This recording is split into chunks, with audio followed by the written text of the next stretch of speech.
ఈరోజు గోడు చిక్కుడుకాయ కర్రీ చేస్తున్నాను. అందుకు చిక్కుడుకాయలను ఉడకపెట్టుకుని నీళ్లు పోసుకుని ఇలా ఉడికించుకుందాం. ఫస్ట్ మూత పెట్టుకుని ఉడికించుకుందాం.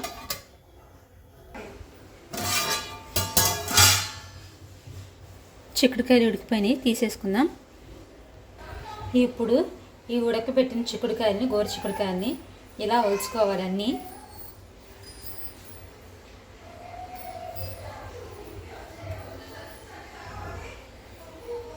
చిన్నవి అయితే 2 ముక్కలు చేసుకోవాలి, పెద్దవి అయితే 3 ముక్కలు చేసుకుంటున్నాను నేను. దీన్ని తాలింపు పెట్టడమే ఇది చాలా బాగుంటుంది.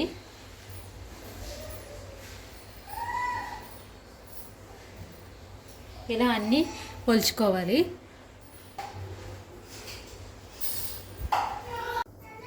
ఇప్పుడు ఈ చిక్కుడుకాయలన్నీ ఇలా ఒలుచుకున్న తర్వాత ఇప్పుడు ఈ చిక్కుడుకాయలని తాలింపు పెట్టుకుందాము. అందుకు పాన్ పెట్టుకుని ఒక 3 స్పూన్స్ ఆయిల్ వేస్తున్నా నేను. ఇప్పుడు ఆవాలు, జీలకర్ర,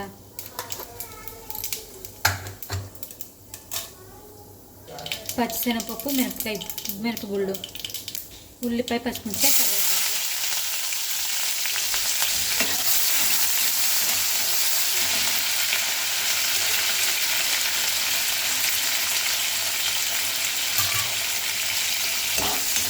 ఇలా వేసుకుని అన్నీ ఫ్రై చేసుకుందాము. ఇలా ఫ్రై అయిన తర్వాత ఇప్పుడు మనం ఒలిచి పెట్టుకున్న చిక్కుడుకాయలు కూడా వేసేస్తున్నాం.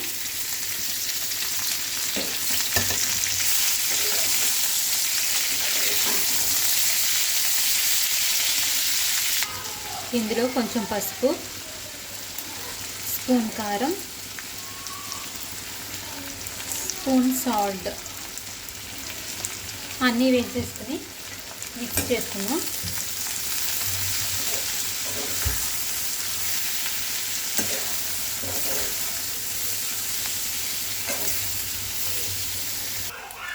చూసారుగా, ఇలాగే మూత పెట్టుకోకుండా వేపాను, రెడీ అయిపోయింది.